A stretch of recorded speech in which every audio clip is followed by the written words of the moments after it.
Саламатсыздар ма оқушылар? Бүгінгі тақырыбымыз функцияның ең үлкен және ең кіші мәндерін табу. Жалпы алдынан бергі есептерімізді байқап жүрген шығарсыздар, бәрі-біріне ұқсас. Мысалы, функцияның өсу кему аралықтарын, экстремумын табу деген сияқты. Бәрі-біріне ұқсайтын есептер. Ең үлкен, ең кіші мәнін тапқан кезде сол туынды арқылы табамыз. Бірінші сол алдындағыдай алгоритм құрастырайық. Бірінші туын табайық. Мына берілген функция, мысал ретінде есеп алып жатырмын, мен бірден. Мына функцияның туындысы y штрих 3 алдына түседі, 3x квадрат минус 6x болады туындысы. Енді есепте қарап отырсаңыздар, ең үлкен, ең кіші мән міндетті түрде бір аралық беріп қояды, мынандай. -2 мен 4-тің арасы дейді. Яғни бұл аралықты қалай түсіну керек? Мысалы, мына функцияның графигін тұрғызса, сол былай мысалы айтып көрейікші. Мен білмеймін, мына графикті әзірше міне мынандай бір график деп ойлайық. Осына -2 мен 4-тің арасында, мына -2 мен 4-тің арасында мына график бүйтіп қарап отырса былай өсіп келе жатыр ғой. Осы жерде осы аралық мына -2-ден бастап 4-ке шейінгі ең кішкентай мән, сосын ең үлкен мәні керек. Мысалы, график қарап отырса, ең кішкентай осы -2-де, ең үлкен 4 қой мысалы. Енді кейде мысалы бұның арасында график бүйтіп те тұруы мүмкін. Енді әртүрлі болады оның графиктер. Сол мысалға осы екі санның арасында функцияның ең үлкен жері мен ең кішкентай жері керек қой. Соны табуымыз керек. Оны табу үшін жасына графикте мән бермей қойыңыз. Мысалы, мынау енді туындысын таптық қой. Енді алдындағыдай сол 0-ге теңестіреміз. Мысалға 3x квадрат минус 6x тең 0 дейміз. 3x жақшының сыртына шығарып жіберуге болады. Мынақты x қалады минус 2 тең 0. Так, жеке-жеке 0-ге теңестірем, x тең 0, x тең 2 болады. Мына тапқан сындық нүктелерім, яғни кризис нүктелер айттық қой, туындыны 0-ге теңестірген кризис нүктелер шығады ғой.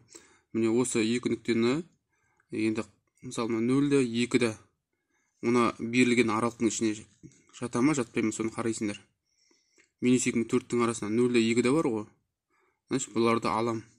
Қасына птичка қойып қоям бүйтіп.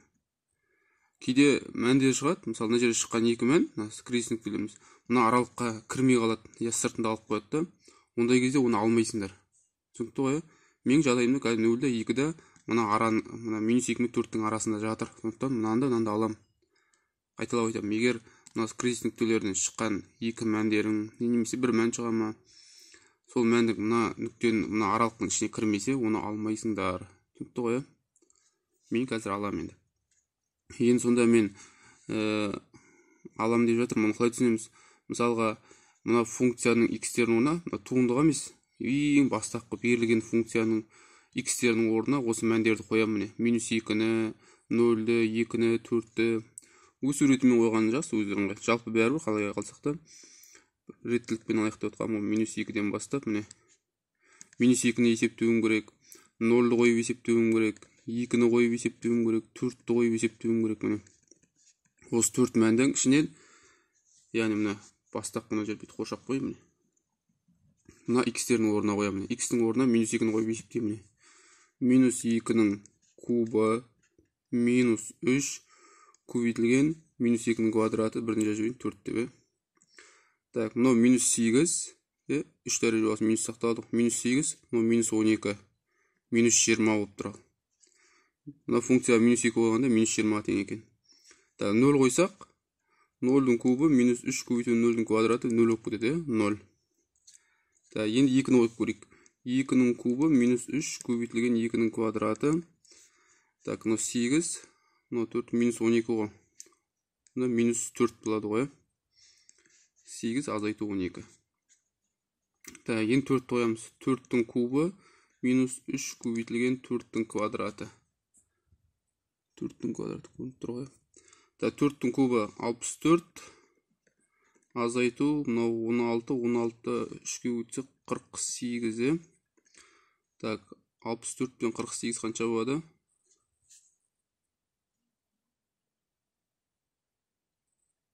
Мына жер үзіліп кетті. 64 азайту 48 тең 16, Сосын міне Енді осы есептеп алдық қой. Осының ішінде ең үлкен мәні мысалы 16 ғой міне. Ал ең кішкентай мәні -20. Осыны жазып қою керек қой міне. 4-ті бергенде 16 шықты міне. 4-ті бергенде 16 шықты. Немесе 16-ның өзін жазып қойса да болады. 16 үшін ең үлкен мән. Ал ең кішкентай -20. -2 бергенде -20 шықты. Міне ол ең кіші мәнде.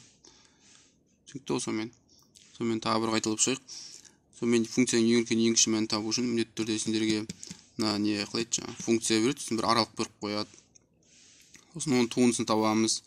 0-ге теңестіріп теңдеу шығарамыз. Мына шыққан бір түбір бола ма, екі түбір бола ма, үш түбір бола ма айтып, теңдеуден шыққан түбірлерді алып, мына аралыққа зерттейміз. Осының арасында жатса аламыз, сыртында алып қойса алмаймыз. Мысалға, мына жерде 10 шықса, мысалы 2-нің орнында 10 деген саны -2 мен 4-нің арасында жоқ, онда оны алмаймын. Тіпті мына шыққан екеуі де мына аралық жатуы мүмкін. Ол кезде екеуін де ешқайсысын да алмаймын ол кезде. Мына екеуін ғана тексере қоямын тек. Түсінікті ғой?